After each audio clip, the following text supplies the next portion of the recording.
overrun. We're seeing it here right now. Here we go.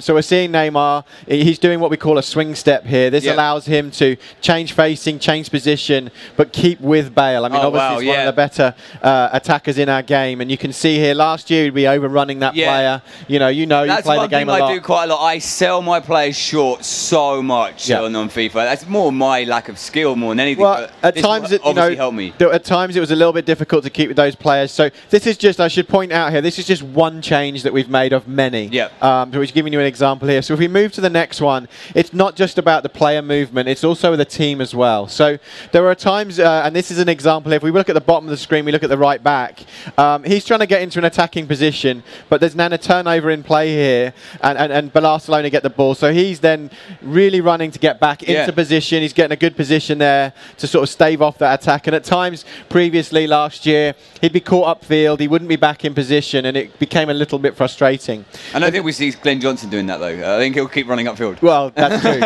And he'll come inside and shoot his left foot. What we're seeing now is a really good example of work that we've done. The game would focus quite a lot on man-to-man marking. So, man-to-man they mark very well. And if we actually look at the top of the screen here, you can see Rakitic is marking his man, but the ball comes into Benzema here, and then he sees that Bale makes a good run.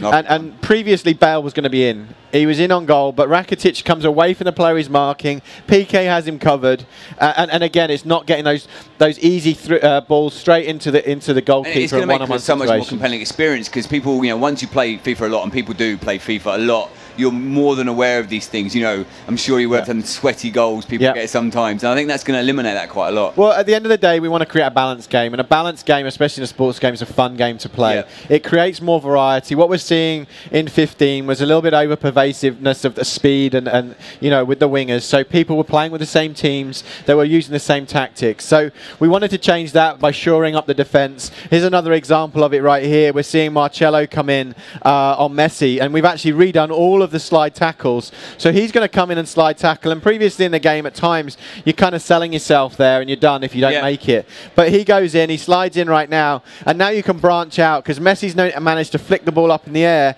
and if he presses X again, the slide tackle button, he pops back up. Oh wow. So you're back in the play. Again, it's about responsiveness. You're not completely selling yourself, And it's a small thing that's going to have a huge effect. It really does, because you could make that slide tackle before, you were down, you were out. And you're out of the game. Exactly. Now, that can happen. And obviously, we don't want this to become overpowering, but good players can get up. They're athletic enough to be able to get up. You see the momentum of the slide was still there. I think Richard Dunn will be getting up, though, if he makes a slide. Absolutely. He'll be down.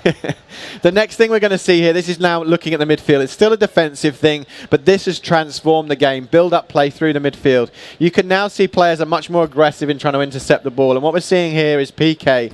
He's got position where he's able to come in, and it's a nice two-player interaction here. So he's actually trying to win the ball back, and in this case does. Obviously, if he misses it, he's then out of position. It's kind of risk-reward. If we go on to the next one, this is a similar idea, but the ball is then played in here. If we watch Rakitic on the left of the screen by the referee there, he's going to notice the ball's being played. This is a slow shot. And he's then down, and he's aggressively intercepting. This is making you think how you build up play through the midfield. It's making you think about the passes, as you make them. I think there was at times where you play pass, not it's really thinking about it. Mode. I can pass back. That man's in space. Let's do some tiki-taka. Let's do some triangles. Absolutely. And it's almost accepted that you'll retain possession, whereas now you've got to think about every pass. And we still want that. I mean, you can still play the tiki-taka football. You can still, knock the ball around, but you can't just do it blindly. You've really got to think about it. Awesome. Now, we talked about balance right off the top, and this is a great example of maintaining balance in our game. This here, what we're seeing here is what we call passing with purpose. So this is holding down right bumper or R1 and pressing pass. You can do it anywhere, and it's a ping pass. It's a much quicker pass. You can see here, we saw the PK example earlier, and now Mascherano comes in. He can't get there because that ball's been played with more pace. Quickly. Now, it's a slightly heavier touch, depending on where you are and who's receiving receiving the ball, but it's helping you get through that tighter defending, you know, that more aggressive interception logic. And it's a different option in that situation that unfurls more play. And that's really transforming the feeling of the game. So now we're going to look at kind of those attacking third, those wow moments, and this is what we call no-touch dribbling. This is really exciting. Yeah, I don't, if you've seen this, this is. It sounds strange because when you're dribbling, you're touching the ball, but look at the modern game. I watch a lot of football. I know exactly that no-touch, that touch you don't take. Exactly, and you know, here is a great example. He fakes right here, and then he's just facing up Ronaldo and goes one way and goes the other, and then explodes out to go around Marcelo, who's coming over to help. Nice. You know, and this is a really powerful thing that it just gives you another way. I think it's nice for people that maybe don't use skill moves. You know, it's just left bumper, but it gives you that opportunity to both with and without. You know, you can also do step overs of the ball. You can let the ball go by you and run onto it. We're going to show you an example of that was stationary. This is now on the move. Ronaldo's now sprinting with the ball, and this is just a little body feint. So you're going to see it now. Left bump, he does a little feint there. That PK buys it. Wow. And then he's riding and he's on. And that's just like real football. Those little body shifts, those little things. The players like Ronaldo, the players like Messi, that have it there in their locker to make that little bit of difference. And it's a really simple thing to do, you know, which we feel as, you know, people are really loving it when they play. Yeah. So we talked about innovating across the entire pitch. The next thing we're going to show you now is crossing. We've really reworked our crossing system. So we're actually leading players a little bit more here. Looking at, instead of balls previously in FIFA were very square, you can see now he's leading towards, a bit more towards the keeper. Benzema is able to run onto it. This case is a great save. But we're not getting those square balls. At times, headers would feel a bit 50-50 dice roll. Who's going to win it? Now you can try and, you know, get into better positions. Here's another example of it right here. The ball is a little bit more whipped in, as you can see, and as it comes across here, you know, it's allowing the back post. He's coming in at the back post, running onto it, and unfortunately just heads wide. But again, there's you know, the defending there. Oh my god, but you can see already it's so much more, you know, involved and so much more like a real game. Absolutely. That's what FIFA's always been great at every year is making it even more. And keeping that balance is the key. You know, it makes for a much more enjoyable experience. So the final thing we're going to show you here is shooting.